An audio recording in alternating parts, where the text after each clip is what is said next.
Yeah, you know, it was cold today. We've been tracking the snow. We'll talk about the snowfall totals that we received across the area. Plus, as we mentioned, going to be brutally cold overnight. Just how cold will it get at your place? It's coming up. Bone-chilling cold in southern New Mexico, and people aren't the only victims. Also, possible tuberculosis exposure at one of El Paso's largest school districts. What health officials and the Ysleta School District is telling us so far. Also, UTEP introduces the newest face on campus. What's in store for the Miner football team as the new head football coach looks to turn things around? ABC 7 at 5 starts now. Live, where news comes first, from the Mesilla Valley and Las Cruces to El Paso and the borderland. This is ABC 7 at 5. Well, I thought I was ready for winter, and then last night my heat went out, and I decided I was not ready for winter. After seeing one of the warmest Novembers on record, we start off December with a wintry blast. Many residents throughout the borderland put off turning on their heaters due to the unseasonably warm temps, but some woke up surprised to find out their heaters weren't working. Good afternoon and thank you for joining us for ABC 7 at 5. I'm Rick Cabrera. Casas has the day off. Last week, our storm track weather team started tracking the cold front coming into the area, and as we predicted, we saw the bitter temperatures, wind, and snow flurries throughout the morning. The weather undoubtedly impacting residents in many different areas throughout the borderland. We have complete coverage on how heating companies are working to keep residents warm and how school districts keep students in the classroom warm and students safe. We have ABC 7's Evan Folan and Josie Ortegon standing by with those stories. But first, we start with Chief Meteorologist Doppler A. Spillman on what we can expect for tonight and through the weekend. Doppler? Yeah, we're going to be looking at, of course, really cold temperatures for the overnight hours. I mean, we're talking brutally cold air, which is going to settle in here. Of course, we have the snow showers. That's coming to an end. We're still tracking a little bit of activity on Doppler radar, but again, very cold overnight. The weekend, we'll have plenty of sunshine, but it will be chilly. Now, this could be the coldest air we've seen since December 28th of 2015, when it was 23 degrees. It's cold out there right now. Look at some of your WeatherNet sites. Sponsored by the Mattress Firm. Farm and Ranch, 36. That's the current air temperature. 37, Mesilla Valley Christian School. Camino Real, 36. Anthony, New Mexico, 36. But boy, it will shock you to see just how cold it will get overnight. And I'll talk about that coming up. All right, Doppler, we'll see in a bit. Thank you very much. And with freezing temps, most of you probably kicked on your heaters at home, but ABC 7 discovered dozens of people are facing problems with their furnace. Reporter Evan Folan tagged along with a heating company for a house call. He's live with that part of the story. Well, the tech I teamed up with today was rushing from house to house, trying to help as many people as he could. He told me that he'd probably hit 6 homes today, but his company would help more than 20 customers. And that's just one heating company in the borderland. Think about all the others. We caught up with Benjamin Macho on the west side. He says when the temps drop as drastically as we've seen, it's a guarantee that his company will be busy. Macho compared heating units to cars. He says when they go months without use, it's unlikely that they'll start if they aren't maintained. Macho says 90% of the homes in El Paso use gas. He urges everyone to be extra cautious with their units since carbon monoxide can be deadly. Here are some of his tips to keep you safe and warm. Change your filter, make sure that your sensors are clean, make sure that there's the vent is, a lot of times birds make a nest up there. So just to maintenance is the main thing. So that way when days like this, you won't have any problems. Now coming up at 6 o'clock, you'll hear from a family who is quick to call for help and why the father didn't fix the heater himself and why the tech says that was a good idea. Live in West El Paso, ABC 7. We'll see you at 6, Evan. Thank you. And it's not just homes that we're trying to keep warm, but our local schools as well. ABC 7's Josie Ortegon is live to tell us how school districts work to keep the students warm during these severe weather days like today. Rick, we know how to stay cool during extreme heat. It's second nature to us, but EPISD schools like Moorhead Middle also have plans in place to keep students safe and warm during the winter season. Early this morning, our crews caught students as they were on their way to school, and many of them were caught in the snow flurries and experienced those cool temps. We saw many of them dropped off at school here and bundled up in jackets and scarves. EPISD officials tell me the schools keep doors closed and they keep students inside for recess and PE classes. Thermostats are also adjusted according to individual schools and classrooms. Spokeswoman Melissa Martinez says the heating system is in place well before the temperatures begin to drop. The system luckily has already been switched over, so the coolers have been switched over. Our facilities and maintenance people are very good at keeping a schedule, a year-round schedule, and so by October they've already shut down all of our air conditioning and cooler systems, which actually was a little bit of a detriment this year because it was warmer later than we expected. So, but that in order to get through all of our buildings, they start with the schedule and transition that over. So all of our campuses are now have heating. And now, as our Storm Track weather team has mentioned, there is a potential for black ice overnight and into tomorrow morning. We'll tell you how and when the decision is made to cancel school on ABC 7 at 6. For now, reporting live in West El Paso, Josie Ortagon, ABC 7. Josie, thank you very much. Our own Kate Beery is traveling southern New Mexico, 300 miles in total, to explore how the state is coping with this cold weather. At the Alameda Park Zoo in Alamogordo, they have no choice but to bring many of their animals out of the freezing temperatures. Take a look at some cool critters with our New Mexico mobile newsroom. A beautiful layer of white snow blanketing the ground here in Cloudcroft, New Mexico. But while we as people can seek shelter inside, some animals are not so lucky. 20 miles south of here in Alamogordo, New Mexico, a zookeeper is challenged with keeping his critters warm. Pretty uncomfortable today. It's cold. This beautiful coati mundi, which can be found in South America, is finding warmth in this cold weather. This is the coldest it's been this year so far. Some animals sought shelter inside, like this gorgeous ocelot. That's one of the jobs of our zookeepers. Check them every morning and every evening when they come in and when they leave to make sure that everything is working properly. Bobcats, native to the mountains, love this weather. He looks a little threatened by me, so go ahead and give him his space. And this cougar could not be more comfortable in these below freezing temperatures, just like these young women. But just this week, the temperatures dropped, so that's why we had to bundle up and get outside, because we love it. And Bethany's son. Bye-bye. We've given you a short snippet of our tour across southern New Mexico to view the wintry weather. Coming up, we'll show you all 8 hours, close to 300 miles, 5 different locations, who got snow and who didn't. In Cloudcroft with our New Mexico Mobile Newsroom, Kate Beery, ABC 7. A shooting at a high school in northern New Mexico claims the lives of 2 students and a gunman. The shooting happened this morning at Aztec High School in San Juan County, about 3 hours from Albuquerque. Officials have identified the gunman as a student but did not release a name. There were reports of additional injuries, but officials say there was no more threat to the community. The FBI is now assisting in that investigation. We have breaking news here in El Paso. Police arrested a student who allegedly had a gun in his car. Happened at Del Valle High School before 9 this morning.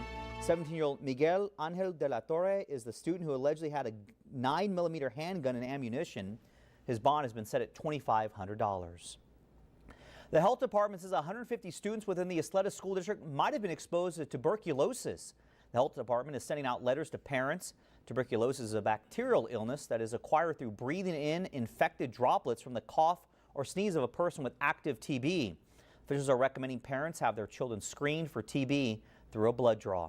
Our newsroom made calls to the district and to the health department. Officials say they will not be releasing the names of the school where this is going on. Parents who got a letter and have more questions, though, can call the number on your screen, 915-212-6609. UTEP introduced its 26th head football coach today, Dana Dimmel. New athletic director Jim Center presenting Dimmel with the number 26 jersey. Dimmel was most recently the offensive coordinator at Kansas State. He's optimistic about turning around an 0-12 UTEP team, but he says it could take some time and patience. And that's what this program needs. Right now, it needs long-term consistency in the program. And it needs me as the face of the program to be that long-term consistent person. Dimmel said this was the first head coaching job he'd applied for in 15 years. At 6, we'll tell you why he says he chose UTEP. Let's get back to storm track weather now. All week long, we've been warning you about the cold front making its way to the borderland. And our storm track weather team has been tracking the changes and drop in temperature. Our 2 meteorologists, Doppler Dave Spillman and Kyle Hansen, are keeping an eye on what we'll see in the hours ahead. Let's things over to Kyle in West El Paso. Kyle? Rick, we saw even some accumulating snow off the roads here at KVIA earlier today. Snowfall on the sidewalks and even on some of the grassy surfaces. Now, most of that has melted, but if we can get a pan over towards the Franklin Mountains, see if we can see that over there. We do have some snow still hanging around up there. And I have to tell you guys, definitely enjoy this view. You'll probably get it early tomorrow morning as well, as we are expecting some really cold temperatures tonight. And that's what the threat is going to be from now on. Now the snow showers have cleared out, our skies are starting to clear. That's going to allow for a big drop in temperatures. You know, radiational cooling, when you get those clear skies, that cold air can really escape upwards fast. We're looking at lows in the low 20s. And one of the results of that is we could see, you know, if your heat's not working too well, if your pipes aren't insulated too well, they could possibly freeze. So one tip for you to do is just to let a slow drip on your sink tonight, and that would allow a little bit of movement of water, because moving water is a lot harder to freeze, and of course water that is standing still alone in the pipe. So just a tip for you, especially if your house or your apartment isn't really heated too well overnight tonight. And of course, if you're heading out anywhere this evening or tomorrow, definitely going to want to put on those layers. I'm wearing a down jacket underneath a waterproof outer layer, and I'm still a little bit chilly out here. Definitely going to want to bring that glove, scarf, a hat, and a hood as well. Now, Dave, temperatures are really starting to drop out here. What are we looking at for temperatures across the region? Yeah, you know, it's going to be very cold, and we'll talk about that in just a little bit. We're still tracking, you know, some snow out here, Kyle. You can see out here in Doña Ana County as we zoom in a little bit tighter. Again, you can see some of that snow along Interstate 25, Radium Springs, and into the Las Cruces areas. We dig in a little bit tighter just to the west of Las Cruces to get around Fair Acres. Again, this is some light snow and a little bit heavier activity. Radium Springs, Leesburg, just out towards the west. So we still are not out of the little snow bands we could see yet tonight. But yeah, the big story will be the cold air, and I'll talk about that and just how cold it will get across the region. That's coming up. We'll take a break. Be back after this. Authorities in California are anxiously watching to see if Santa Ana winds whip up the wildfires in the southern part of the state today. The Thomas Fire in Ventura County is spreading out of control, with more than 96,000 acres now burned and already more than 150 buildings destroyed. Firefighters have gained some ground on this fire in Los Angeles, burning right up along one of the busiest freeways in the country, the 405, and ravaging multi-million-dollar homes in Bel Air. Currently, more than 5,000 firefighters are battling 4 large wildfires throughout Southern California. Earlier this week, the longest-serving member of the House retired, but said it didn't have anything to do with accusations of sexual harassment. Today, a senator resigned. At least 8 women have claimed inappropriate sexual conduct by Minnesota Senator Al Franken. The first radio anchor, Leanne Tweeden, who released this photo. And just yesterday, 2 new accusers spoke out. One reportedly says Franken tried to forcibly kiss her, and that he told her, "It's my right as an entertainer." Franken called that allegation categorically not true and preposterous. But today, Franken answered the call for many in his own party to step down. Minnesota's Democratic governor will name Franken's successor. We'll be right back. Stay with us. Well, I know some of you certainly enjoyed the changes we had today, the colder air and, of course, the rain that we had yesterday, and now the snow today. Not a whole lot out there from some of our folks we contacted all across town. East El Paso, about a half an inch to an inch of snowfall, depending on your location. West side, about the same. Northeast El Paso, Brian just reported some flurries. That was about it, just some light stuff. Nothing accumulated, at least at his place.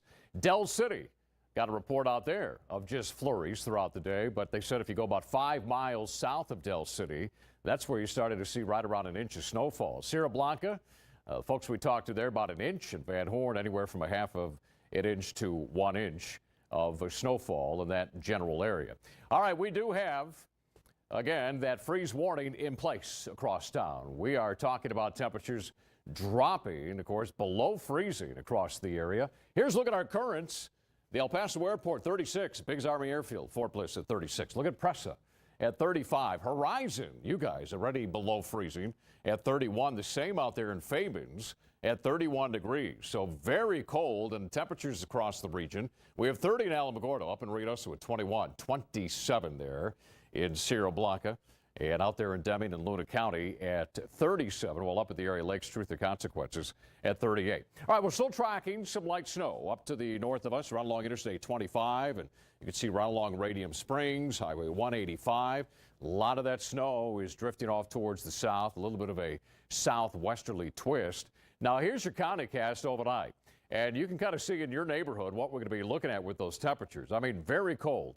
Anthony, Texas, that is, at 20. We got Fort Bliss at 23. Socorro at 21. Look at Clint at 20. Montana Vista, you guys, about 22 degrees. And Fabens, going to be very cold for you folks as well at 18 degrees. Now, out in Van Horn, we're looking at 19. Del City, 20 degrees. Sierra Blanca at 20. So everybody is going to be dealing with brutally cold temperatures for the overnight low. Now, what we're expected to see at 23 degrees. This will be the coldest in about 2 years. Go back to December of 2015. So we're going to be dealing with that cold air throughout a good portion of the early morning hours. All right, here's a look at our future track computer model. Notice by 6 o'clock, we're still tracking some snow, but then all the ingredients come together for that very cold air. We're going to have clear skies. That cold air mass is going to be in place. And we're going to have low humidity. Of course, dry air is going to be there. So the winds will calm down. They're going to be a little gusty yet on the west side of town. So if you're going to be heading out tonight, be sure and bundle up because those winds will make it feel a little bit colder than those actual air temperatures out there. But you can see as we head throughout the day on Friday, lots of sunshine throughout the day tomorrow. That will be nice. If you're out in the sunshine, it will actually feel pretty good. But, boy, you're in the shade, and the temperature is going to be quite chilly. All right, overnight tonight, some clouds early, but that will give way to clearing skies overnight. Again, we're looking at temperatures down to 23. Tomorrow, 47 degrees. Be quite a bit warmer than what we had today, but it will certainly feel a lot nicer with the sunshine out there. Sunrise time will occur at 6:53. All right, Las Cruces for you. Overnight low temperatures down to 19. Skies will become clear overnight for you as well. Temperatures tomorrow going to be looking at right around 48 degrees. But look at these overnight lows. Saturday, not going to warm up a whole lot. We'll be at 25. And then look at Sunday morning. Still very cold at 27, although the weekend, we're going to see those temperatures in the 50s. And then here comes some 60s next week. Overnight lows will be a little bit warmer as well once we head into your Tuesday morning. We'll have more news for you coming up after the break. For those of you who had to be outdoors this morning or just simply took a short walk from their car to work, you know how blistering cold it was. Despite our ABC 7 first alert warning everyone days ago, some El Pasoans were surprised at how quickly the winter coats had to be brought out, considering last week we were able to wear short sleeves outside. Here at ABC 7, we want to make sure everybody stays warm as the cold temperatures finally start to set in. Our Operation Noel telethon continues throughout this month. We are giving out 25,000 jackets to children throughout the borderland, but we need your help. Each jacket costs $13.50. You can donate online right now at KVIA.com. Just go to the links mentioned section. Tomorrow you'll want to wake up to Good Morning El Paso so you know what to expect weather-wise. We're live starting at 4:30 a.m. If schools decide to delay the start time, they'll announce that around 5, and we will make sure you're up to date. We'll send breaking or severe weather alerts to your phone when you download the ABC News or ABC 7 Weather and Traffic app. So do it right now. They're both free. We'll be right back. All right, look at those temperatures. It is very cold already. We're looking at temperatures in the 30s, the low 30s, low and mid 30s out there. That's the northeast side of town. And as we mentioned, boy, we're going to be looking at temperatures in the teens and 20s overnight. So if you're going to be out and about early in the morning, I mean, really bundle up. It's going to be real cold. All right, you've been warned. We're back in 30 minutes after World News. We'll see you then.